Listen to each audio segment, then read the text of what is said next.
Hola, soy Rosa Hernández y hoy voy a hablar de las bases del plan de empresa. Toda empresa nace de una idea y de un promotor emprendedor. De hecho, los elementos constitutivos para que un proyecto se convierta en empresa son esta persona emprendedora con esta idea de oportunidad de negocio, así como los recursos humanos y materiales y técnicos necesarios para llevarlo a cabo y el éxito empresarial. Vayamos viendo elemento a elemento. El emprendedor es una persona que busca un cambio, que responde a él y que explota sus oportunidades. Las características de un emprendedor son que son personas que piensan que los resultados dependen de su esfuerzo, lo que se llama locus de control interno. Además, son autoeficaces, tienen propensión a riesgo, son motivados, innovadores, tienen autonomía y proactividad. ¿Quién puede ser emprendedor? Cualquier persona, de cada profesional puede tener perfil de emprendedor, y además el emprendedor no nace, sino que se forma y puede ser en cualquier etapa de tu vida.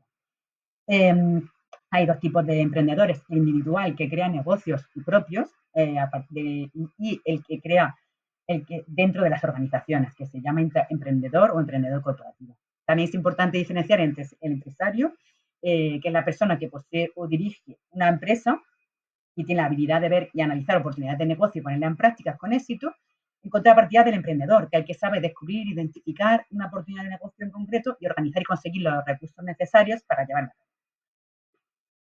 Por otro lado, la idea de negocio, que por un lado puede ser o una respuesta a una necesidad existente o que esta idea crea una nueva necesidad.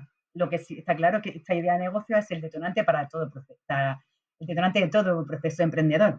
Las motivaciones para emprender pueden ser variadas, se suelen agrupar por necesidad, que suelen ser necesidades económicas, o por oportunidad, ya sea de vocación propia o por iniciativa. La idea puede venir de fuentes externas, como puede ser el propio mercado que nos rodea, el entorno general, la competencia, la tecnología o cualquier empresa de servicio, o fuentes internas de la propia empresa, como puede ser la investigación y desarrollo en productos o en los procesos, el control de calidad. Centrándonos en el plan de empresa en sí, el plan de empresa tiene la doble excepción de que se llama plan de empresa al documento y también al proceso de la preparación del mismo. Centrándonos en el documento, se trata de un documento flexible, dinámico y vivo. Cuando digo vivo es que hay que estar continuamente actualizándolo. Y es un documento conveniente e interesante para todo tipo de empresas, de cualquier tamaño, actividad y naturaleza jurídica, en el que se debe recoger el análisis y la descripción previsional de las áreas de actividad empresarial: marketing, operaciones, recursos humanos, económico financiero, económico institucional, y las estrategias y planes de actuación presentes y futuros. Los objetivos del plan de empresa. Antes del inicio de la actividad, es que sirve de guía para planificar y ejecutar la actividad empresarial. Y además es un instrumento para buscar financiación, es decir, que sirve como de tarjeta de presentación para conseguir cualquier tipo de financiación, colaboración, ayuda, etc. Y después de la constitución de la empresa, pues sirve para guiar las acciones que se deben realizar desde la creación de la misma y sirve de referencia de comprobación de que se está realizando de manera correcta. Las características de un plan de empresa son, desde luego, la calidad de la información, tanto en forma como en el contenido. Debe cuidarse mucho y que no haya información errónea, debe tener una redacción clara y concisa y veraz y comprobable.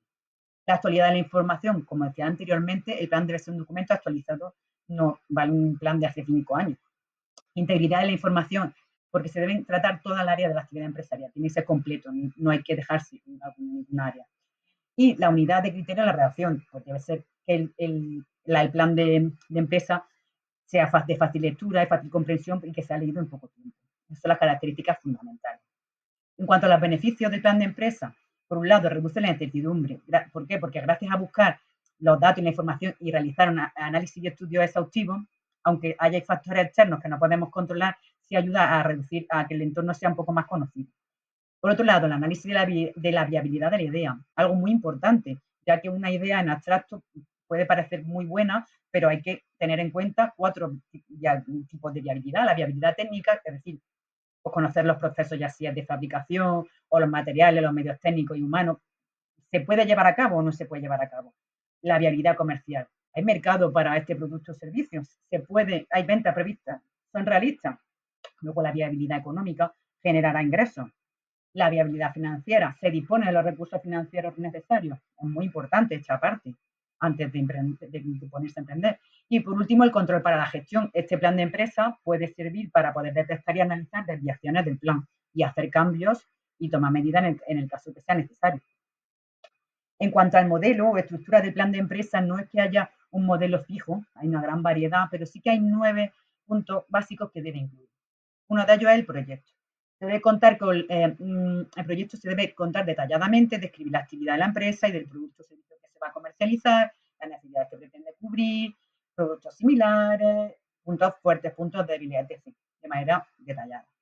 Segundo, presentar a los promotores del proyecto. Eso se puede hacer a través de currículum europeo, por ejemplo. Tercero, hay que tener en cuenta el mercado y sus límites.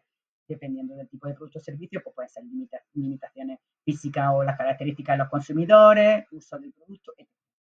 Y por último, cuarto, identificar la actividad a desarrollar en el CENAE o en el impuesto de actividades económicas. Lo siguiente que hay que tener en cuenta, el plan de marketing, en el que tenemos que analizar pues los elementos que constituyen el plan de marketing mix y de ventas, producto, precio, promoción, distribución y también el mercado. Y como sabemos, pues el plan de marketing se formula los objetivos y la estrategia de marketing y además determina el presupuesto de ingresos y gastos y beneficios esperados. También hay que incluir el plan de operaciones, en el que se explica cómo funciona la empresa, es decir, el día a día de la empresa y además de la configuración física, también la distribución de las responsabilidades y aspectos técnicos y organizativos como la compra de materiales, la elaboración de productos, la prestación de servicios, etc. Tenemos que incluir también el plan de recursos humanos, en el que se analizan todos los elementos relacionados con la política de personal, la organización funcional, la dimensión estructural, el coste, etc. También un plan de inversión y localización, en el que deben aparecer las inversiones previstas, el inmovilizado tanto material como inmaterial, su valor y la política de amortizaciones de la empresa.